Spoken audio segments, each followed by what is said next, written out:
Good morning. Well, today is Sunday, March 27, 2022, and I'm going to mix sourdough pizza dough together to let it rise for the second time. But first, I wanted to feed the kefir culture, and I want to just share the process with you. So let's get started. We have the kefir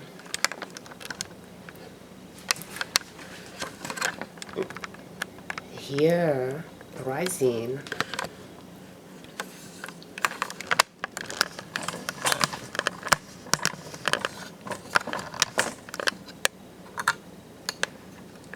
And I don't know if you're going to see it, but it made a mess on the counter, so I'm going to clean up the mess and take care of it before I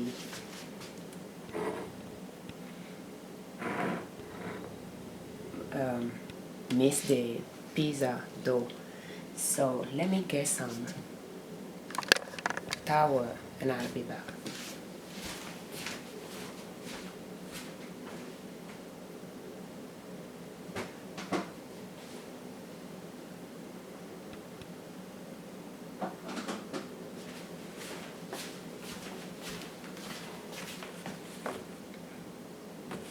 And those are hand towels that we sell at ninassoap.com to replace paper towel and paper napkins in the house. So you'll notice that we have more hay, and it just fermented more. So you can see the lid and you can see the culture. It's just like it rolls, they rolls closer to the top, or maybe it's the gas from the fermentation that rolls everything. So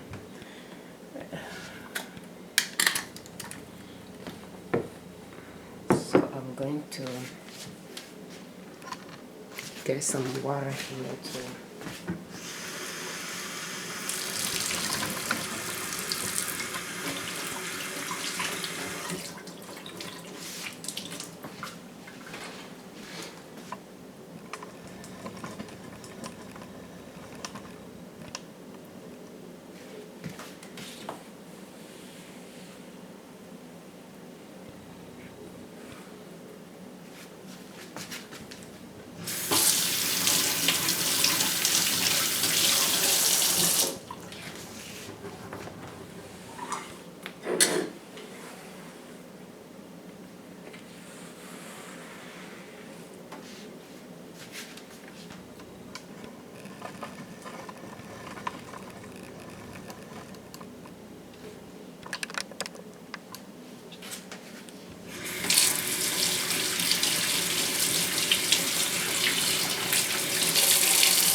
Okay, so I think I'm gonna pull it out.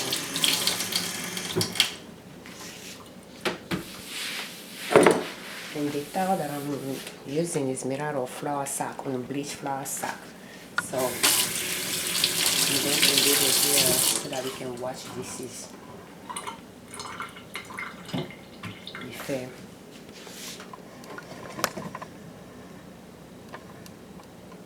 So now to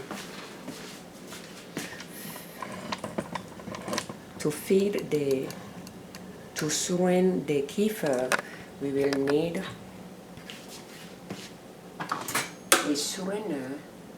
I think I will use another spoon, but we will use a strainer, and I'll use what I have.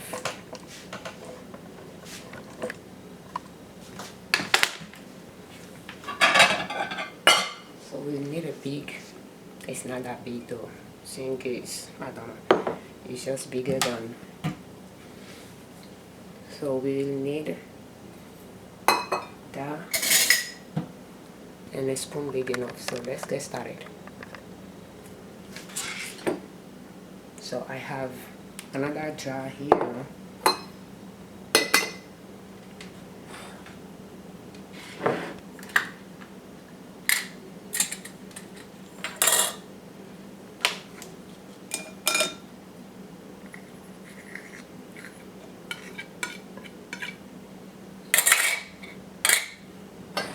So pretty much what I like to do is I like to stir it so that I can, because I want it to shrink the top portion.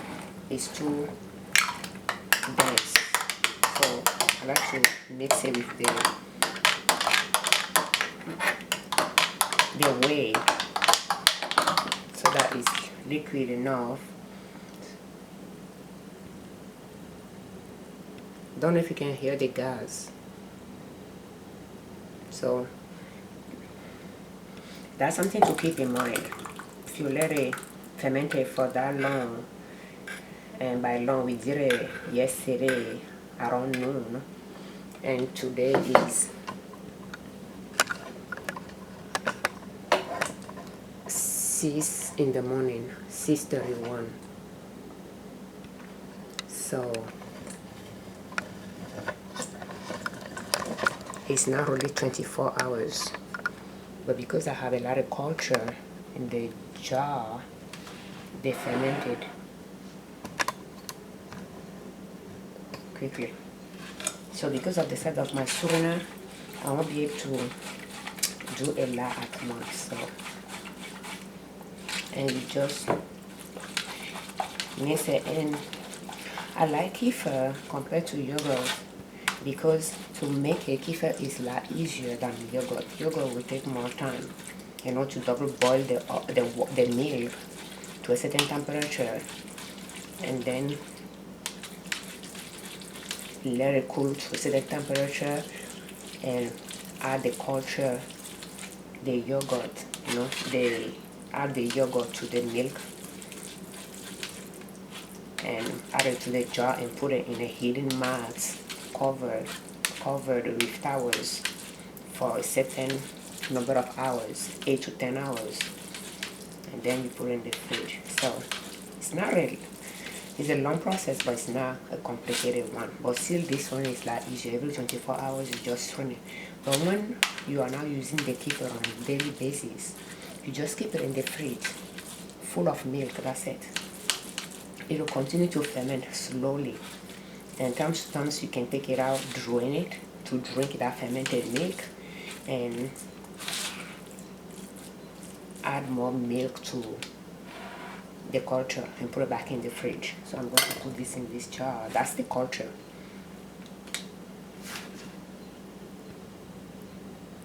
If you've never seen it before, it's kind of grainy type of thing. So, and they grow, because when I first purchased it, it came in a powdered milk, and maybe just something like this. I don't think it's even that much. I think it's less than that, in a powdered milk for over $20 from a Whole Food store. And but because I have it since 2015, you know, it has been growing, multiplying. So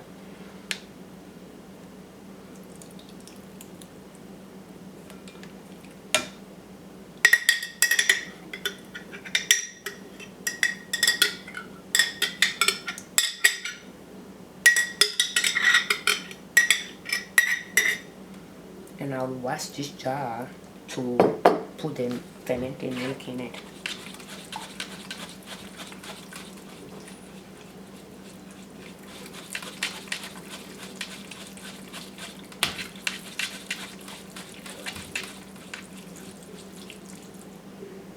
Jared, go to your room. You can take your computer to your room and watch a cartoon quietly, okay? Love you.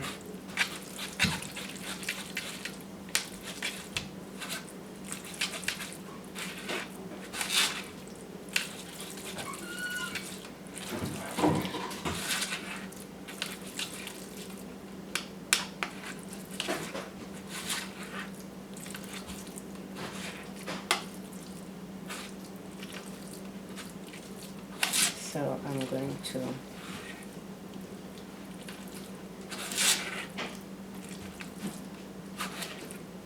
do you want to use the restroom, Jaden?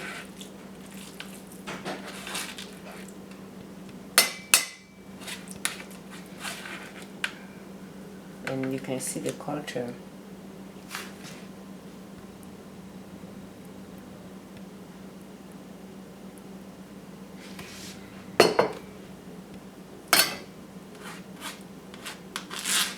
I mean, you press the milk out, but you don't have to get every single bit out or anything like that. At least I don't try to.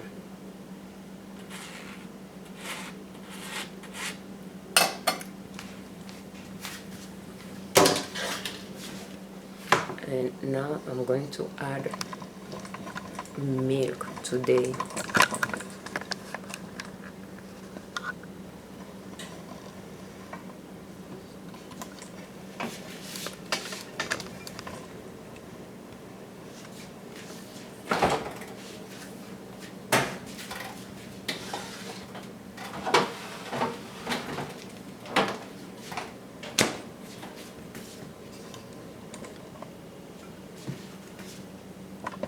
In case you are wondering, it's 2% fat milk. If you have the one with the red lid, like the 100%, that's fine too, that will work well as well. But this one is 2%, and because it's going to expire, that's why I'm filling my kefir.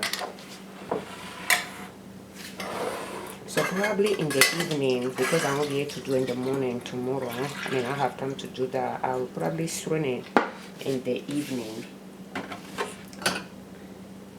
Add more milk to it. So if I'm not doing it on a daily basis, what I like to do is, like the way I put milk on it now, I will use a clean lid, and this is clean, but I think grapefruit. I can grapefruit. Why do I call it grapefruit? Oh, grape.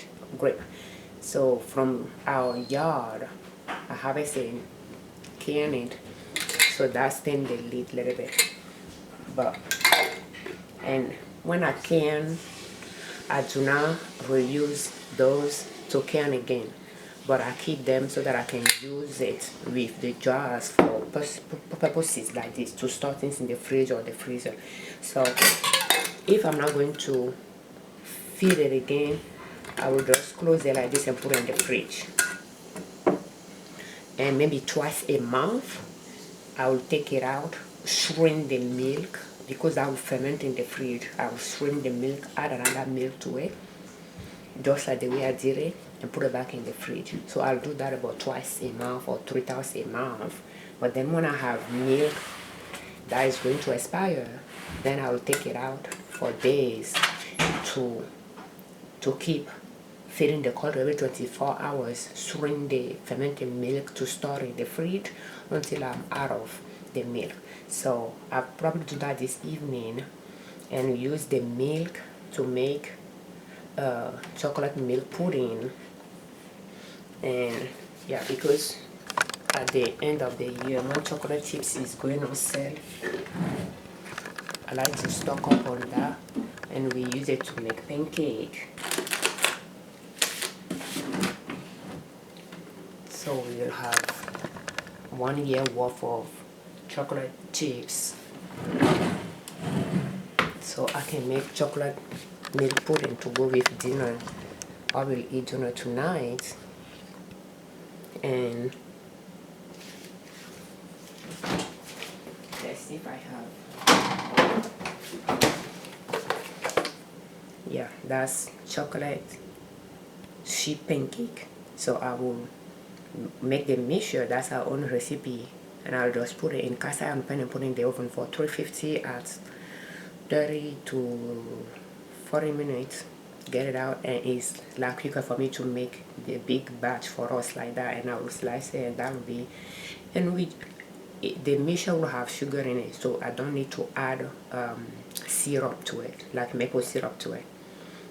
So that's why I like to stock up on chocolate chips chocolate chips. What is it? Chocolate chips cookies? Chocolate chips. Yeah, chocolate chips. And I like to use the semi-sweet. So it works. Even the smaller version of this works better because it can spray. Because this one for our batch, for 6 cups of flour, I will use half of it. And the other half I'll put in the freezer. So I should have.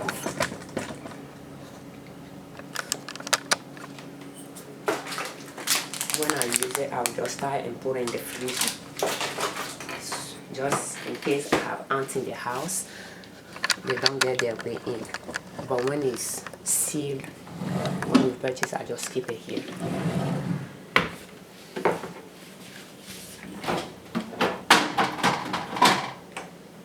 Okay, so this one is going to stay here.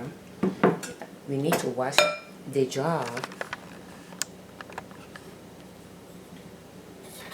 And I need to put the milk away.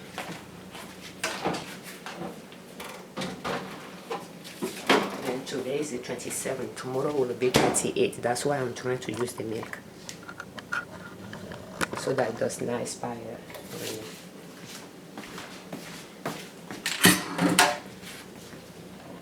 You can see the culture, the fermented milk.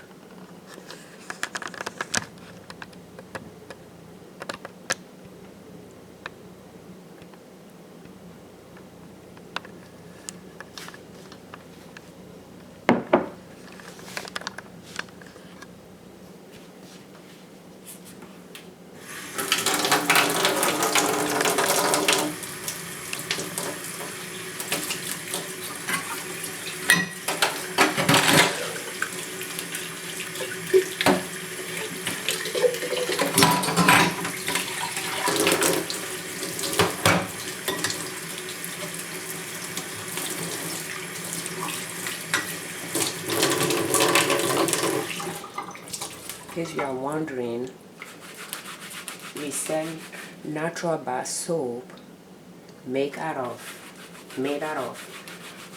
oil, butter, and by butter I'm talking about not like if it has cocoa butter, for example, or shea butter. So made out of oil and sodium hydroxide. So we sell that at Nina's soap that come with our towels as well and dishcloths.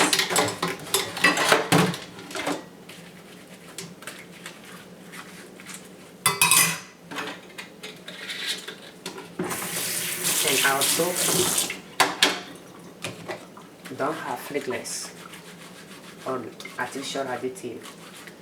And this one is made out of coconut oil and olive oil.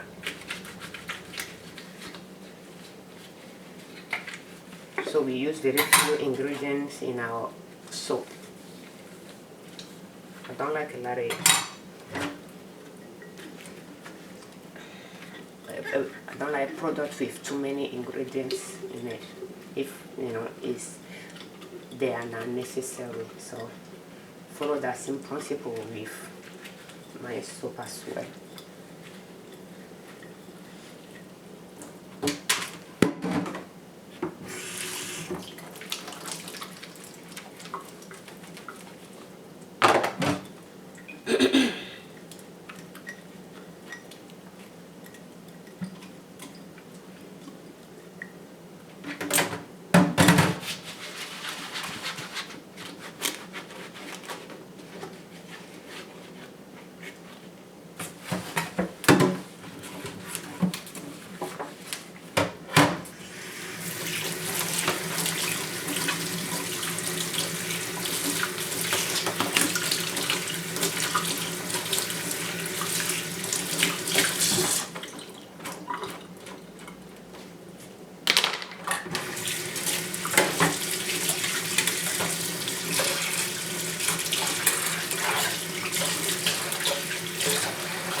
I don't like dirty dishes in the sink. So as soon as I make, I have dirty dishes, I like to just wash them right away.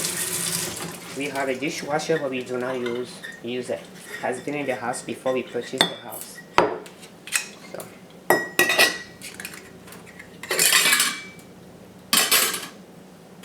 This is like a bleach flour sack, so it's kind of rough. Can clean up pan very well.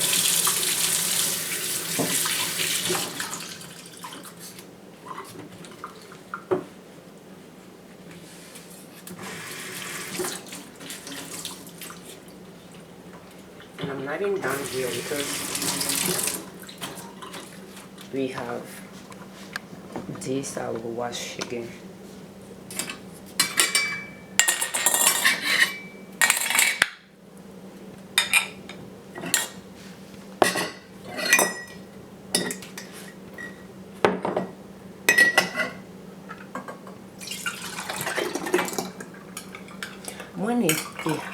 When the fermenting milk has been outside for that long, I don't drink it like this. I'll put it in the fridge until it's cold before I will serve it. So this one, unless you want to continue fermenting it, you will put it in the fridge. But if I leave it here, it's going to separate again. I'll have the whey at the bottom and the white inside the top of it. But it has fermented quite a bit that I don't need to ferment it again. But yeah, if I didn't wait that long on it, I could have left it here. One thing I like to point out is when you leave the culture in the fridge for weeks and it's fermenting slowly, the mixture can be very thick when you strain it. It won't be this watery. It will be very thick. That's something I noticed it. When I ferment it on the counter versus fermenting it in the fridge. And those cultures are very resilient.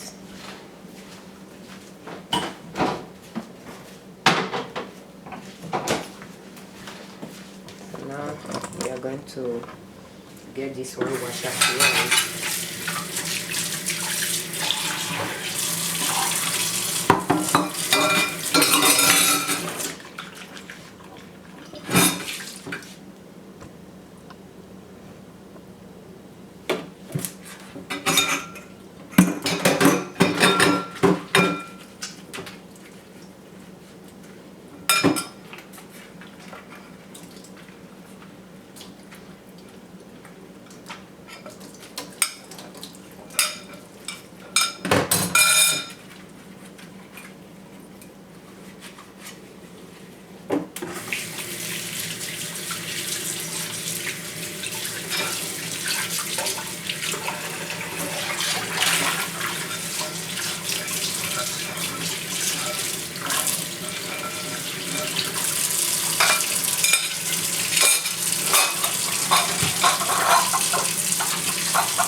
I can just let this one air dry. The rest I'll wipe and put them away.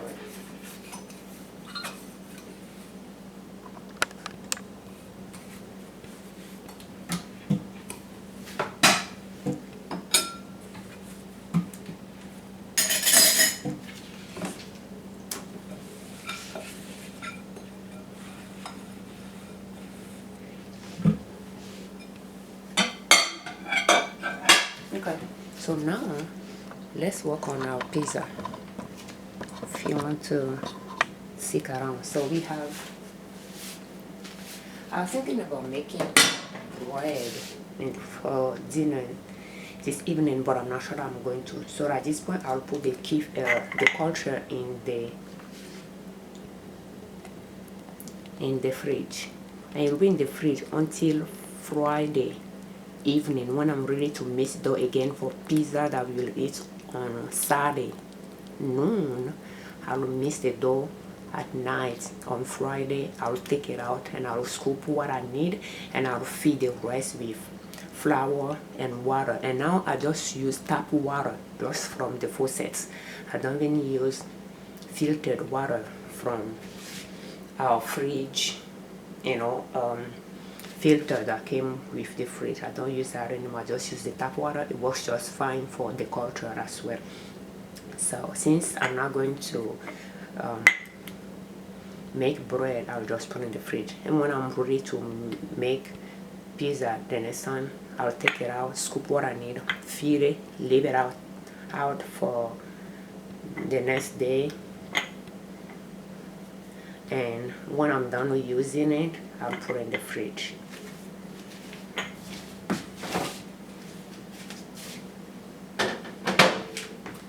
So I don't need to feed it every single day that I'm not using it. I only take it out when I need to use it. I just know that I need to mix the dough overnight. That's what works for me. But for bread, I'll mix the dough in the morning and use it in the afternoon. It's going to rise by then as well.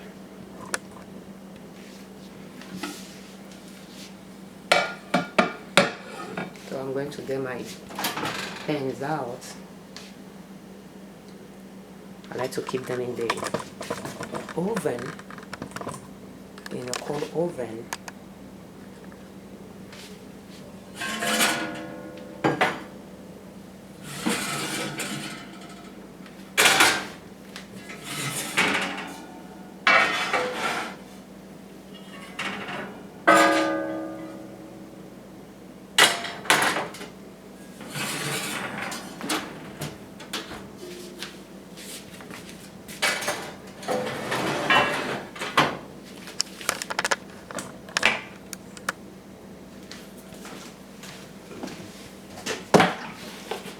I'm going to add oil to them.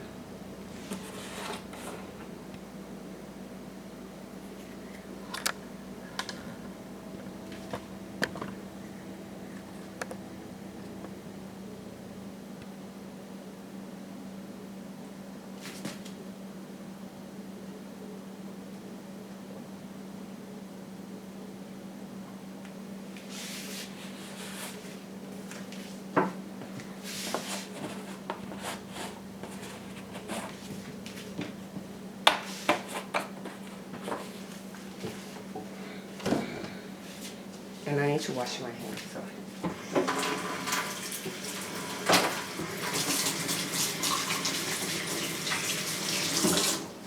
Okay. So now, go to your room. You can take a computer there so that you and your sister can watch your cartoon on it.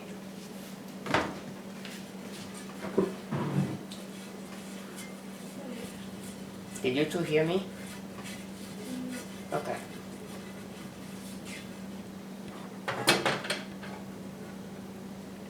I will just mix it well. What is it? I was sleeping. What? I was sleeping. That's fine. You can lay down and have a cartoon on. Not too loud. If she wakes up, she wants to watch it, that's fine. Just one computer in the room. You can use yours since she's sleeping.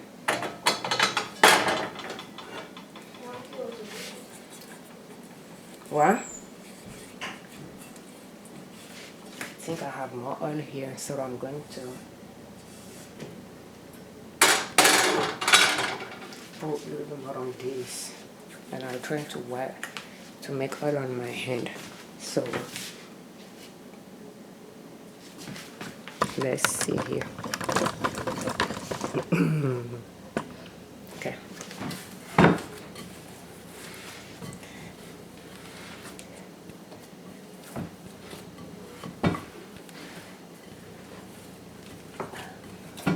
The dough was on the dry side when I mix it together.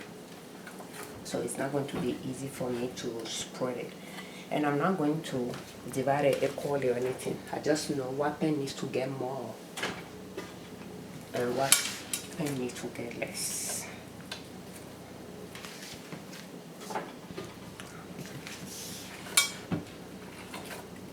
And in fact, if I wanted to make bread this morning, what I like to do is I will take some from this one without oily hand. I will wash my hand and I will take some, and I might just even put it here, and then I'll do everything with this one, wash the bowl, and I'll put this back in it, and I will use it to ferment flours for sourdough bread. I don't even need to use the culture again. You can just use a piece of this one and use it to ferment, 6 cups of flour with 2 cups of water and some sugar for the bread. But because I'm not making bread, I will just use all of it. So I find it to be a lot faster for me than trying to feed this culture again by scoop some out of it.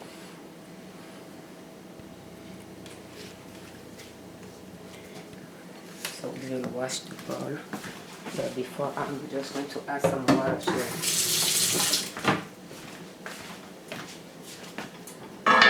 Then I will start bringing those one by one and spread the dough.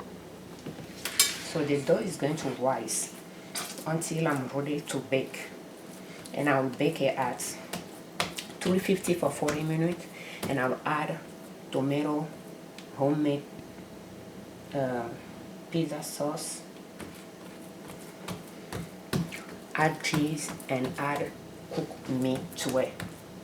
But I like to bake the dough first, and then when I put the topping on it, I'll put it back in the oven for 350. By 350, I'm talking about 350 Fahrenheit, degree Fahrenheit, for 12 minutes. So I'll bake it the first time for 40 minutes until pretty much the dough will be cooked, and then I'll put the topping on it and I'll bake it again for 12 minutes, both time at 350 degree Fahrenheit, but the second time for 12 minutes, pretty much to heat up the topping and for the cheese to hold it together on the pizza. But I do not want soggy pizza. I don't want the pizza middle not to be fully cooked. So for that reason, I like to bake it twice. First to cook the dough, second to heat up the topping. But I like to rise it twice so that it can make like a thick crust and a crunchy, crispy one. But it is not necessary. If you are ready to use it, you can bake it to cook the dough and then put the topping and bake it, and that will be a thin crust. And I can do the thin crust as well for not putting a lot in the pan, even if I'm braising it twice. Even if I'm braising it first before I bake it, it will be thin.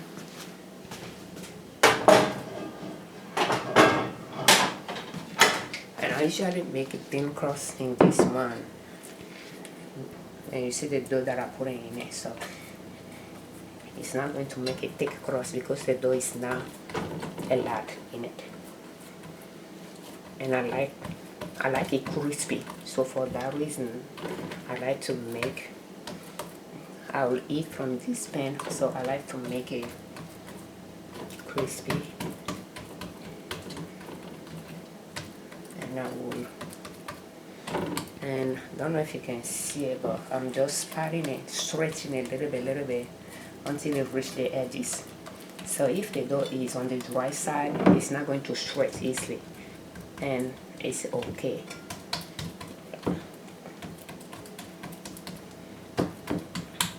Thing is, if you let it a little bit, few minutes, you go back to it, it will stretch more, but I'm not even going to bother.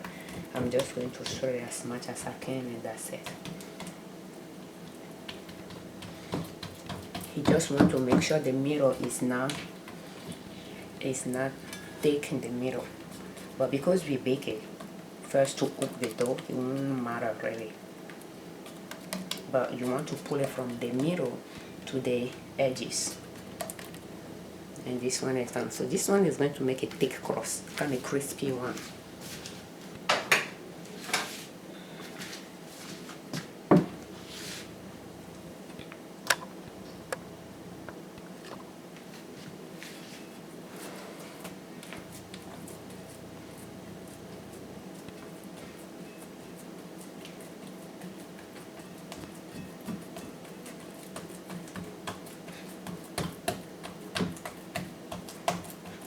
just using my finger to spread it out. Pretty much it's the motion that I'm making with the finger.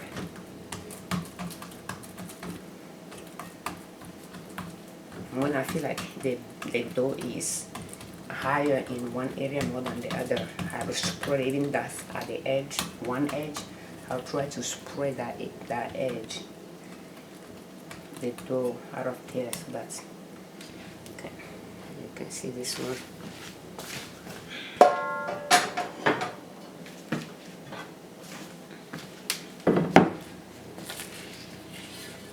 When I put the pen here, it tends to really stain my counter. So this one, the next time I will use the oil to mix. The dough is on the dry side, so it's not going to stick to my finger much.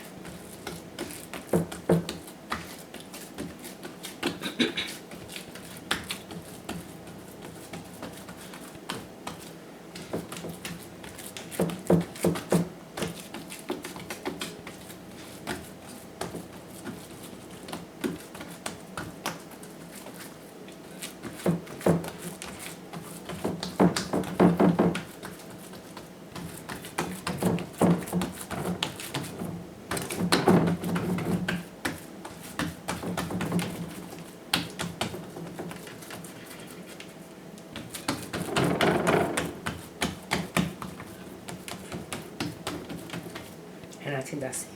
So for this one, because I have a lot of dough in it, I'll try to make a little bit clammy to clamp the edges, so that when I put, you know, the sauce, the tomato sauce later, it can stay like I'm trying to form a ball. That things.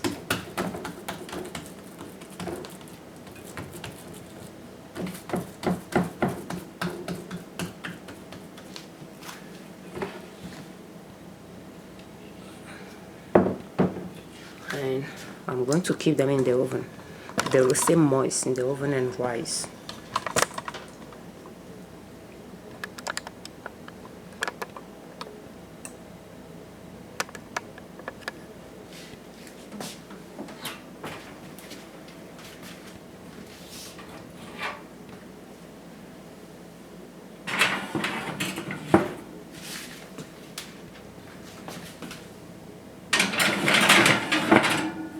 When I'm ready to bake it, I will just bake it.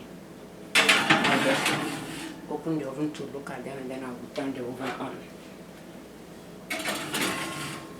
And that's the same way they will bake, like the same way that I put it in it. But you notice the oven is a cold oven, so it's going to stay like that for some hours. So for now,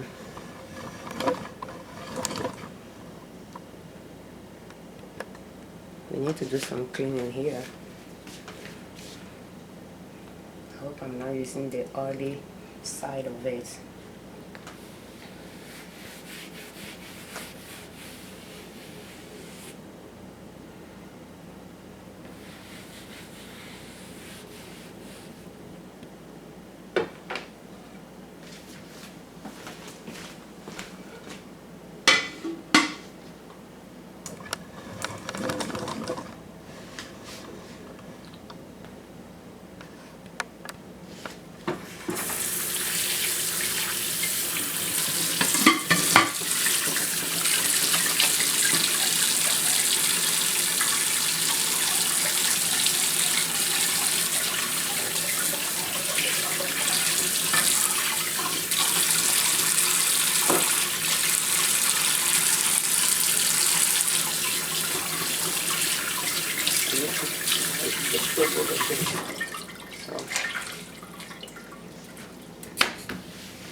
Now we can wipe our dishes and put them away.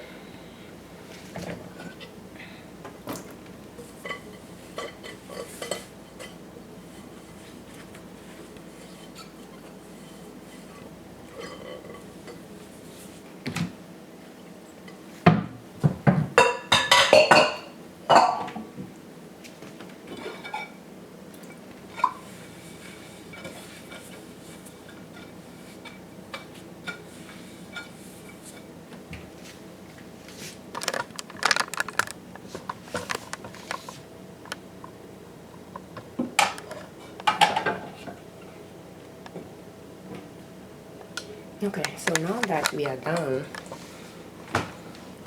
starting lunch, feeding Kefir, I'll go in the office and see what I can get down there while the kids are watching cartoon in the morning on their computer. Let's go together.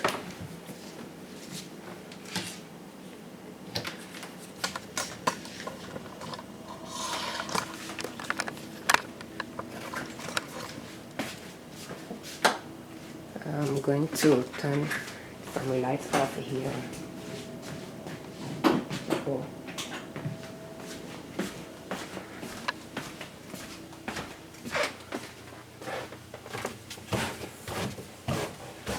And I think yeah, that's probably for it. Okay, so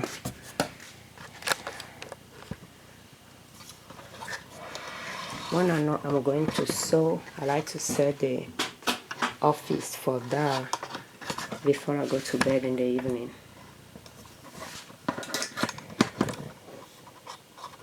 So I'm going to sew this morning.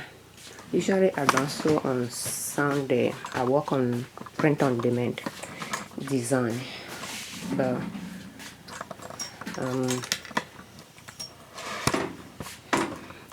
a client asked for custom hand towels, hand cloth towels, so I'm putting that together. So for that reason, I'm going to sew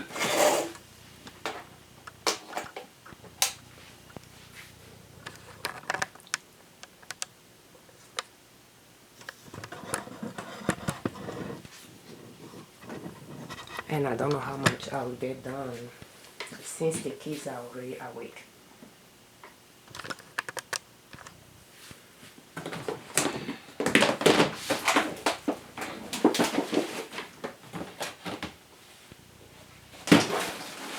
But I have some, I wash my hand already. I like to wash my hand before I touch those things. So I have some cut up. I'm not sure I'll be able to go through all of them.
So yeah, I have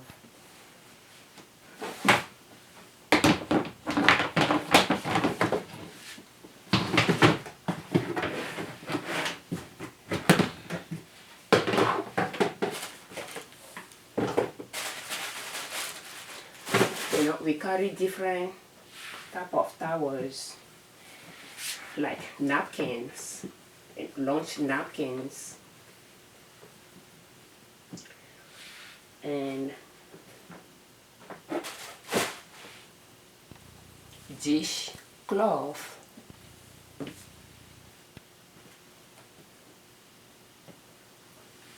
makeup remover cloth. We have different types, and we have hand napkins. So this one is disclosed as well.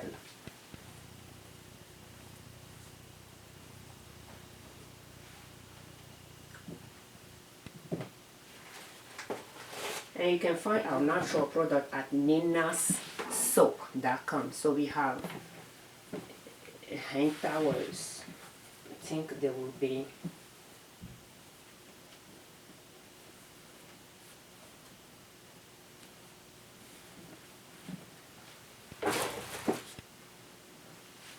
hand towels, but double-sided. We have those versions as well. When you wash your hand in the bathroom, when you use the bathroom, you wash your hand, not to wipe a hand. So those are things you use once, and you pretty much, put the one you use on the side. Everybody use one each time, and then when you are out of the clean one, you just wash them in hot water, dry them, and they just replace a regular size hand towels in the bathroom. That one towel that everybody will use, you just use one each, and you wash them and put them back. So they replace paper towels as well. So those are natural alternative of reusable products that we carry at ninassoap.com. And we have lunch napkins or dinner napkins, so to replace paper napkins as well. So reversible. And I like to sew on Saturdays, but I was not able to meet my target yesterday. So you can see we have different prints.